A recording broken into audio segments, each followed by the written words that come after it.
this so-called billionaire was just throwing people in prison. And when we got to prison, we found 9 people that had been put in prison by the same Ned Nwoko from his village. If you guys paid attention to it, there was a time Ned Nwoko also went and hijacked one lady's father. The lady was crying all over social media that Ned has ruined a lot of lives using the police force. Anybody who is a public figure, who is in political office, our duty first and foremost is to hold them to account, no matter how powerful they are.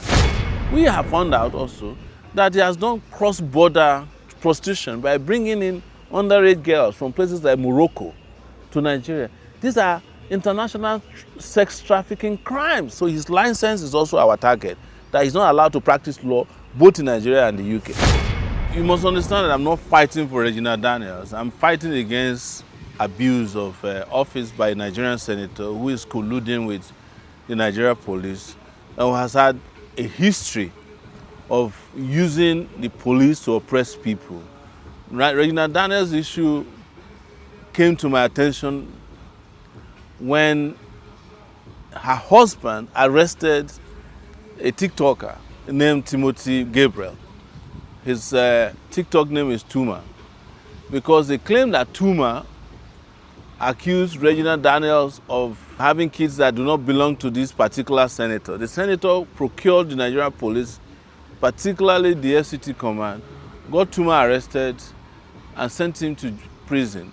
They eventually brought Tuma to court after we protested, and Tuma was granted bail but could not meet his bail condition for 4 months. When he came out, he had been battered so bad, he was forced to apologize to Regina Daniels' husband, Senator Ned Nwoko. His real name is Chinedu Nwoko, but he abbreviated it to Ned. So when again Senator Ned Nwoko got Regina Daniels' brother arrested, apparently for cybercrime and defamation of character as they claim, I was contacted, not by their family. And when I was contacted, most people said, well, you don't have to fight for this guy because they had been fighting against you. And I said, no, it doesn't matter. I know Ned Nwoko. Ned Nwoko was the person I fought some 5 years back when he was prosecuting falsely and oppressively a lady known as Jaruma who used to sell aphrodisiacs on Instagram. So I heard about Jaruma, never met Jaruma before, but I felt it strange that this so-called billionaire was just throwing people in prison. In 2021, I was also arrested.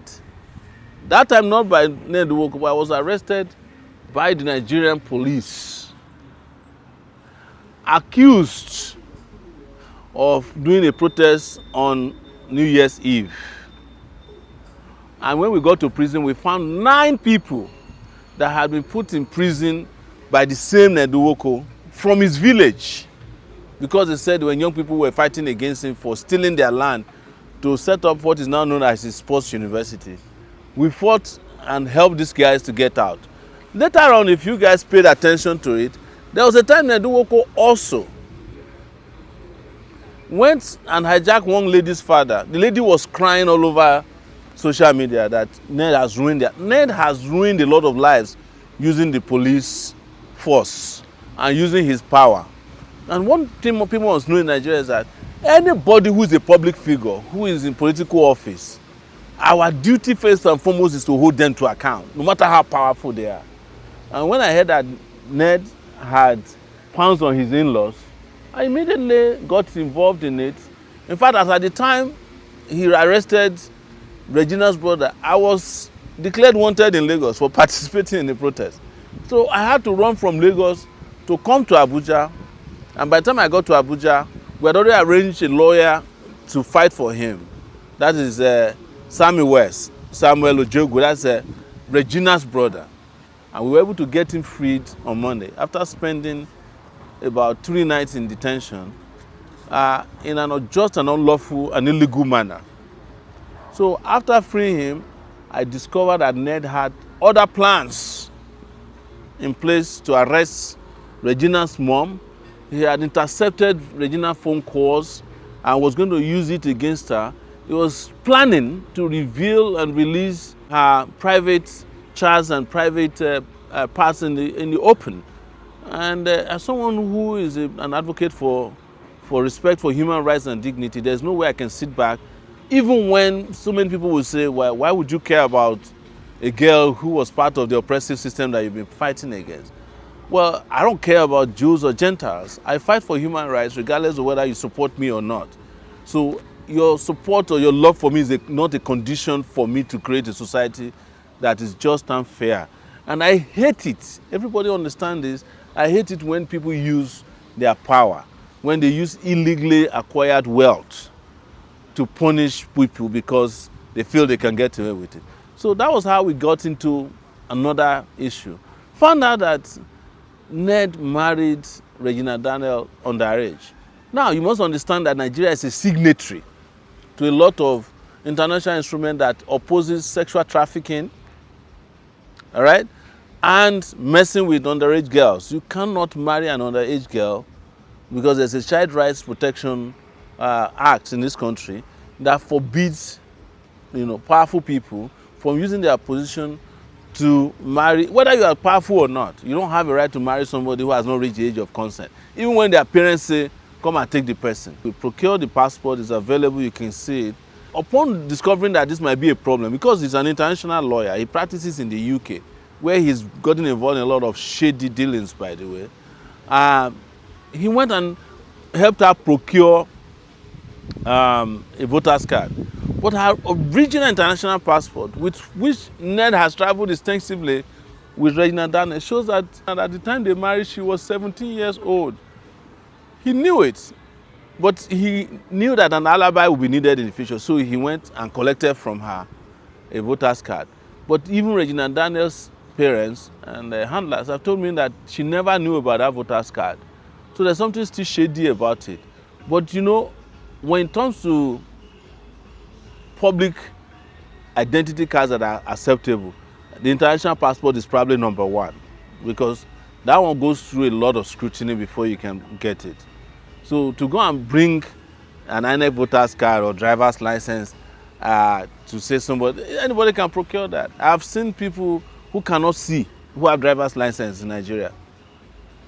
So it's nothing new, but it is impunity that we are against. It is a fraud, and I know that whenever this kind of things happen, people will say, you don't need to get him, it's wife and husband matter. Yes, it is wife and husband matter, but where there is no wife and there's no husband, then it becomes society's problem. And why I say there's no wife and there's no husband is that Ned also managed not to have formally married Regina because he knew that she was underage. That's why there's no court document that shows that they are married. If anyone exists, he probably also went and forged it. But on a larger corruption problem that is facing Nigeria, Ned is one of the most corrupt persons in this country. And I'm also an anti-corruption fighter. He's the one who, in conjunction with Malami and the rest of them, claim that they are refunding local government money to Nigeria. And Ned gets millions and millions of dollars in what they claim is legal consultancy to the federal government to help retrieve money that already exists that belongs to local governments. And that's how he's able to get away with all these crimes.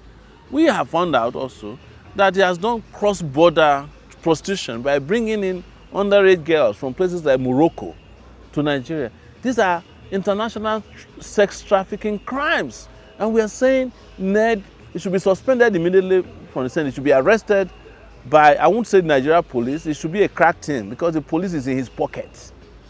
And his trial should commence. And also, we are going to start processing in the UK for Ned to be arrested and also extradited to the UK for crimes that he committed, including someone who is in the UK, who is a practicing lawyer in the UK, engaging in unethical practices. You are not allowed to do that. So his license is also our target, that he's not allowed to practice law both in Nigeria and the UK. I know that when you guys hear this, you may not understand. It's a fight that we must take to sanitize our country so that criminals like Ned will not be a senator in this country. And until Nigeria gets to that point, Nigeria is not going to get better. It doesn't matter how much they give you or they convince you that this is husband and wife matter. It doesn't matter how much you pay bloggers. We are always going to stand for what is just and what is right, and that's why I'm opposed to Ned Nwoko. Some of you may not have heard, but I will disclose, he also got me arrested in 2021 because I was fighting for Jaruma. And he was involved in another fraud because he has an NGO that he claims is eradicating mosquitoes in Nigeria. And what I used in puncturing his lie was that I said to him, you want to eradicate mosquitoes in Nigeria, but there are mosquitoes in your compound in Abuja. And I found out while I was doing that case with him that he has the media in his pocket. There's a lot of these media guys who are working for him. And also, Ned has got huge amount of support from the Nigeria police. They go to his house to eat every day, policemen in Nigeria. Shame, shame on our Nigeria police for having sold the police force for free.